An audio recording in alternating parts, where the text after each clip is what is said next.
Hello, fellow alchemists. Welcome back. It's been a little bit of a while, but again, please subscribe if you haven't, because I still try my best to always release a video every week.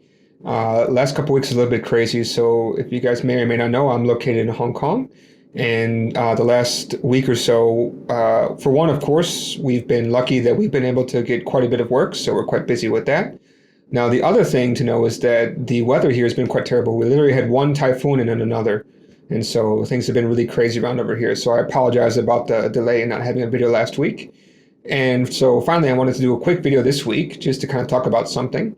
Now, this topic is not necessarily something like brand new, but maybe something that not a lot of people know and maybe actually want to use, is that there is something called metadata within the logger.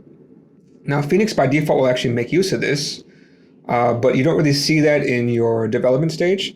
But let me show you about this. So this is kind of attaching some additional data to your log statements, right? So if you come over here to the code, what you can do is they have this metadata section. You may be curious, like, what is that?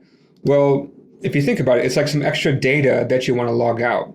So for instance, a good thing to log out is maybe a user ID. So when you're currently processing data for a user, you may want to actually have that in every single log statement, things like that. But right now, I just want to kind of show you a basic idea about how to use it. And what may be good is actually logging out the process. And so over here, I can say, all right, let's log out the PID, the process ID, so that you know which process is logging out what, in case you have a bunch of stuff running at the same time. The other thing over here to take a look at is this format over here. So I don't really know all the variables in here, but I may look into that and do a video about that. But they have the time, which of course is the current timestamp, this metadata, which is all the key value pairs, the log level, info, debug, etc., and then finally the message with a new line at the end. And I just want to show you this part about the PID. One more thing to know is that you have to actually go to here. So within dev, there's a different type of formatting. So we just include the metadata, and then we should be good to go. So with that, we can actually start to use the logger, right?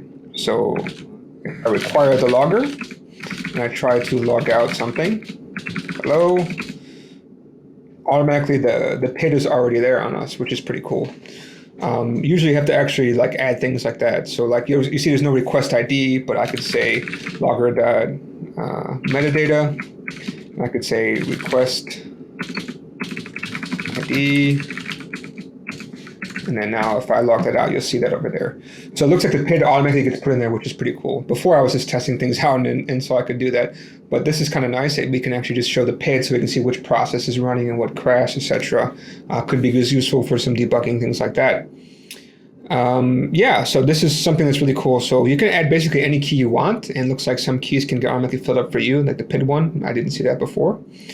And yeah, so that's just a kind of a quick little hack you can give to your logs so that it has a little bit more meaning to them. You can add more data to them and kind of just keep the process going. So again, this is Alan from Plangora. Please subscribe if you haven't, otherwise I'll catch you guys next time. Thanks, bye.